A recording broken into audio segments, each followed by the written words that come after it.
Here she comes. Good morning. Morning, Dawn. Morning. You all right? You're still eating your breakfast? Well, nature calls. 8 o'clock. 8 o'clock. Episode 51, Wednesday, the 13th of May, 2020. So you're into your second 50.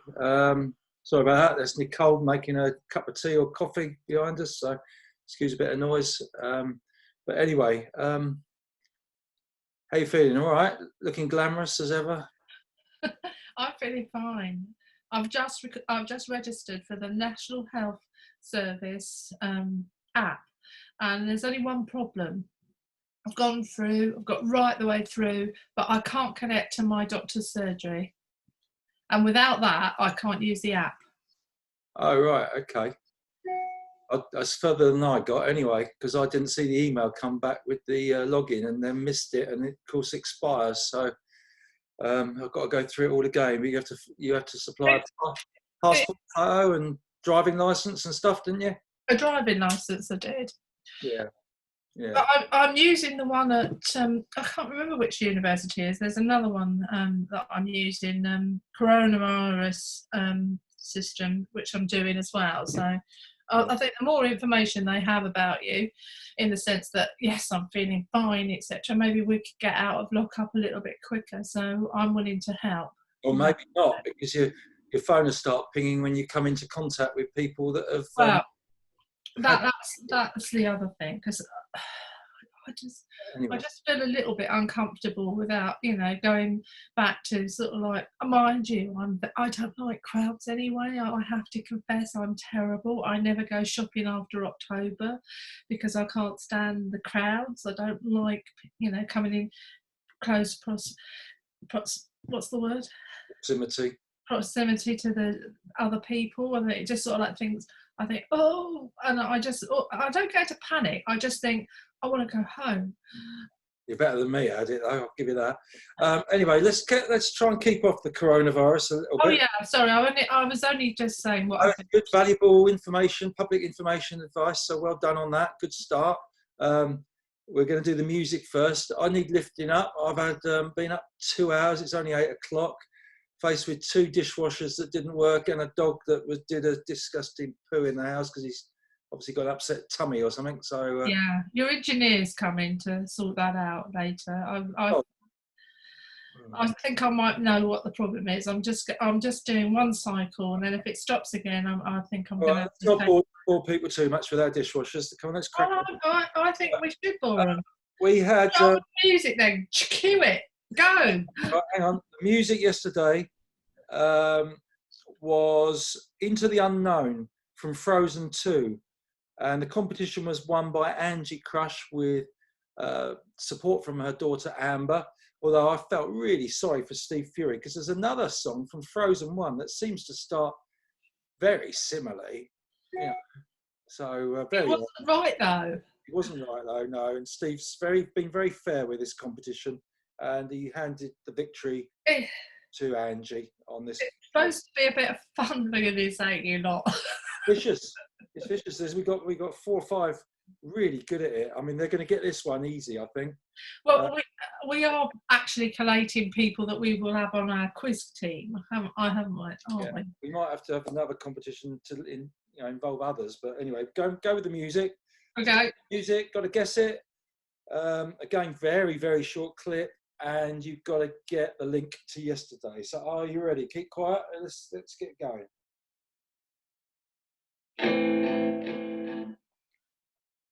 I reckon that'll do. That will set a record for the shortest. That's 1 second on the phone here. But I think they can get that, knowing the quality of the people out there. It's either that or they're using apps. I don't know. Well, yeah. I don't know. I think they're using their brains. I've got a feeling they are. Anyway. Photographs. We're back on photographs, and Hubert from Canada suggested we show photographs perhaps of our parents, which we've talked about quite a lot over the last 50 episodes. And so I've got a couple of photographs to show. One is actually my dad, who's no longer with us, unfortunately, and Hubert from Canada's mum, who's no longer with us. They were, Oh, yeah, they were cousins, and this is about 15 years ago now. And Jill and my dad spent a lot of their childhood together because it was the war, and people had moved in together whilst the males of the family sort of went to war for a few years, and they got to know each other really well and remained really good friends apart from being cousins.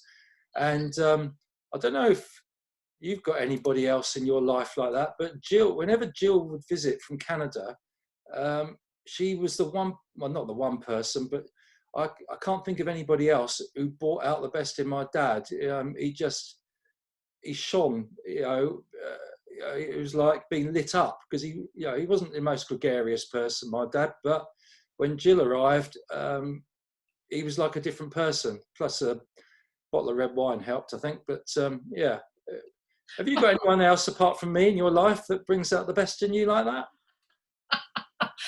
I'm not sure that you bring the best out of me, actually.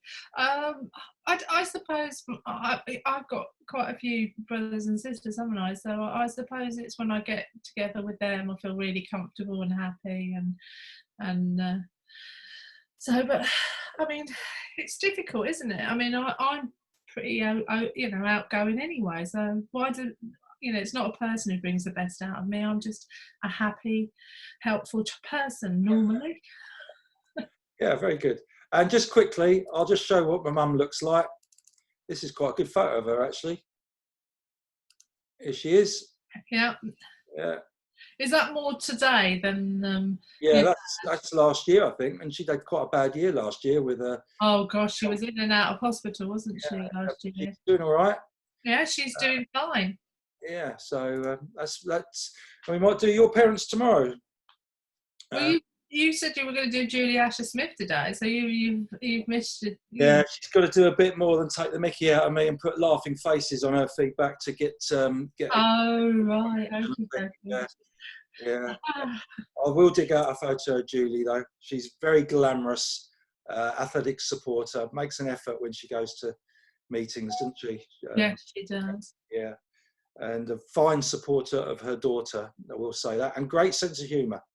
So yeah, she's great fun. She's actually somebody you meet and you're really pleased to see. You know, where some people you think. Oh, I know. She brings out the best in people, I think. Yeah. Yeah. Maybe that should be the next thing, that people that bring the best out of you, or you're happy to meet. And I mean, some people you sort of like take 2 steps forward and then 29 to the left or the right, don't you? To try and avoid them. We won't mention them, but yeah, that'll be me. Yeah. Okay. We had some good feedback yesterday. Thanks again for the viewers that are feeding back. It's the same. It tends to be the same people, but that's fine as long as we're getting plenty of feedback. Alan Buckle was brilliant. Bit rude, the clip from. Remember we were asking for clips from the funniest clips from comedy shows or whatever. Alan Buckle put a Monty Python one up, link, which was The Life of Brian, about the People's Front of Judea. Classic Monty Python, made me giggle, although I've seen it before. But yeah, that was really good. Steve Fury mentioned it. What do you think of the old 2 Ronnies and the fork handles? You remember that? That was hilarious. It just, so when you watch it now, you realise how old it is, and you think, oh my goodness. But yes, I mean, it was hilarious. Like he said, 4 candles. As out come 4 candles, and then he goes, no, 4 handles. It just makes me laugh even now. For forks, yeah.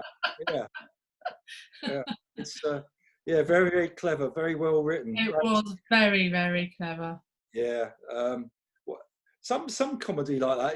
I used to watch it, and sort of a sense of frustration as well. It's a bit like Fawlty Towers. You sort of think, no, but you do watch it, but at the same time you're grimacing as well. Yeah, that's some comedy. We really haven't got many comedy acts now. I mean, it's more sort of like stand-up comedians, and I mean, some of them I like and some of them I don't like. So perhaps we should say, what's your favourite comedian or something? I don't know. Yeah, anything like that. I mean, Michael McIntyre going to the dentist. I must post. Oh, that I'll was so pictures of funny. that one. But then I love Michael McIntyre. I just think I love that Saturday show that he does where he's surprising people. I just find it, it's light-hearted and fairly clean humour, isn't it? In that Oh, yeah, respect. yeah, So absolutely. I just think that you could take the family and it's fine. But some comedians you couldn't, sort of thing. Funny, it's funny actually because we had another one put forward by Grazia, Catherine Tate show about the ugly baby, where the gran had become a grandmother and said, what, I won't swear, but drops the F bombs saying how ugly this baby was. That Well, was that, babies aren't well, they're not ugly, but they're all wrinkly and not really firstborns. They're not sort of like yeah. beautiful as such. It takes a few weeks to get there, doesn't it? That was 15 years ago. It made me have a look at one of the clips. There's a Catherine Tate show. There's a couple, and they always chat to each other, and she's always going, "What am I like?" And it always reminds me of your sister, Yes, I know. Catherine Tate. Even the gran reminds me of somebody that I'm not going to mention. Every time Yeah. it's a Are they, blood. are they watching, Mark? Are they watching? I won't be watching. But, yeah. Yeah, it's quite funny. I can't watch it without thinking of these people. Angie was talking about body language and things like that, and how to communicate well. She likes being straight with people rather than wishy-washy, as she puts it, which can upset a few people. But on that, she wanted to know what jobs we would have liked to have done if we hadn't done what we ended up doing. Well, I think I probably would have gone into more sort of fashion and design more than being an accountant. So it's what you're interested in, and if you end up doing a job that you're interested in, you're really, really lucky, because half of us, I've said in an earlier episode, that we all end up doing a job to pay the mortgage rather than it's something that we really enjoy. But I enjoyed that sort of fashion design. I don't do much of it now, but I should do, really. So maybe perhaps after lockup I'll perhaps start something like that and do something a bit more constructive. Yeah, yeah.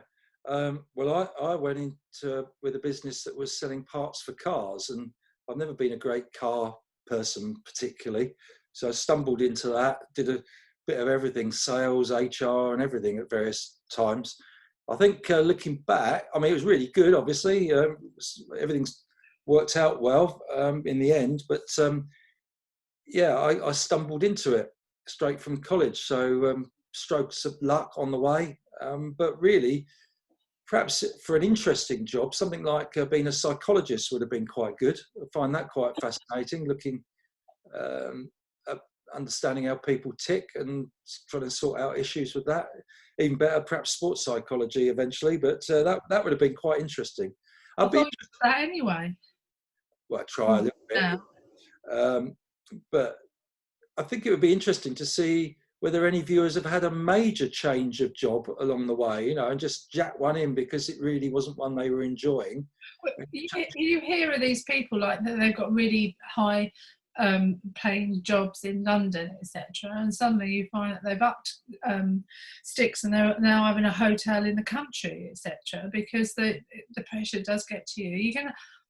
I worked in London for about 5 years and I just had enough then. It was the travelling and everything else. But maybe this lockup will make employers realise that a lot of the work can be done from home, and maybe there'll be a little bit more understanding about the pressures that travelling to London causes.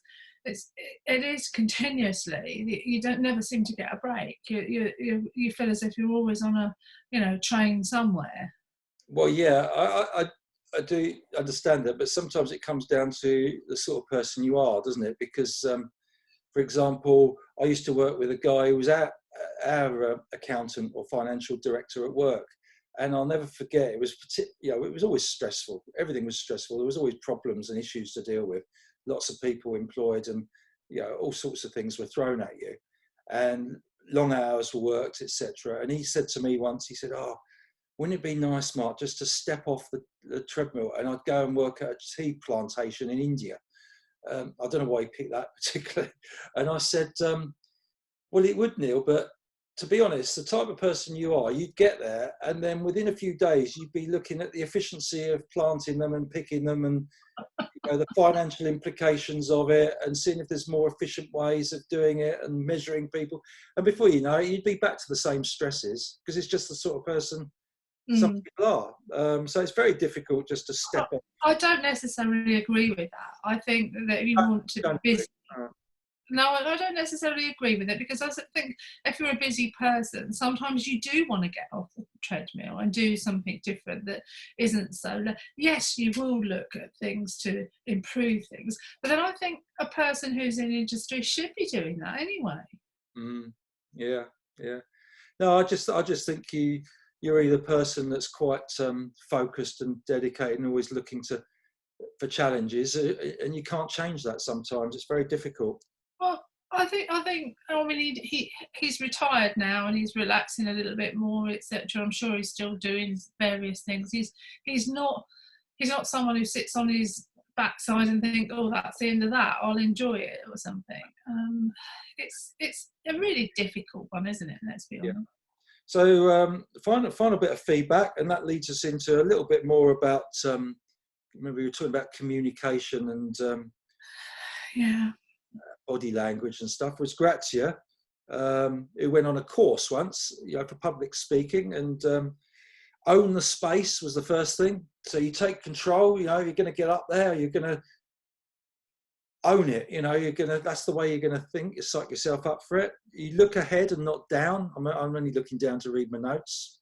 You talk clearly, obviously, and you try and keep calm, which is very difficult in those situations. Got any tips for keeping calm in situations? I think you've got to see it from both sides of the argument, and try and, yes, that person is frustrated. It's the reason why they're irate or whatever, or you're frustrated one way or another.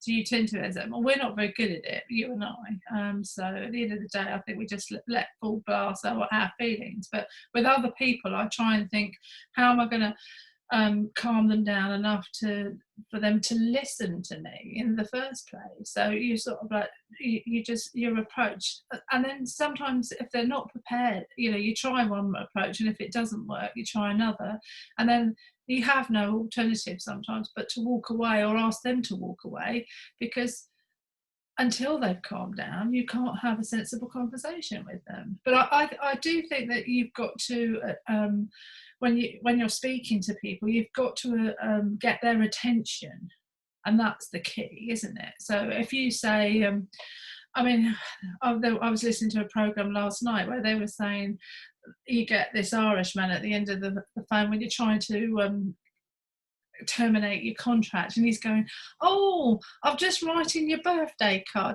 So it's almost like they're almost like bribing you to stay, and that is very difficult. But so I think also that there's when you're dealing with people, is to stick to your guns and try and be as fair as possible in your approach.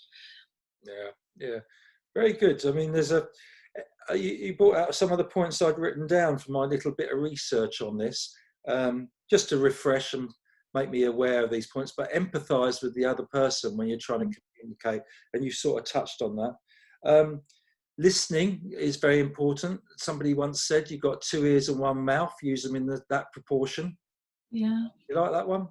I do, but sometimes I do think if they're swearing and at you and really irate, there's no point. So therefore you've got to make the decision that you're not prepared to talk to them, and make them understand that very clearly, that they're in that particular situation and they're in the wrong. So I mean, at the end of the day, but you understand and you sympathise with these people, and you don't particularly like it, but you have to deal with it, don't you? Leaning forward as well. If I lean forward, how do you feel compared to me being... Well, that's intimidation, isn't it? But it doesn't really bother me, because I know you quite well. I could just poke your nose. Not intimidation. It's leaning into you. Is starting to communicate well with you. It's giving you sort of a bit of trust. It shows I'm attentive. No, but it's also, look, if you did that in real life and you leaned into somebody and you became larger, you're intimidating them to a certain degree as well. You're saying to them, listen to me, I'm important. Well, you're not. What if I did that? Yeah, that's listening with it. You're keen to listen. Tilting your head. That's one. Yeah. Good eye contact shows you're trustworthy. Yeah, because if you keep looking down when you're talking, you won't make eye contact. No. It's very difficult to believe what they're saying, isn't it? Yeah. Nod occasionally. I do that to you a lot. If I don't know whether you're reading it or not, but never mind.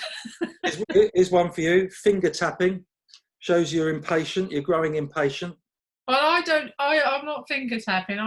I use my hands to express what I'm trying to say, whether that's right or wrong.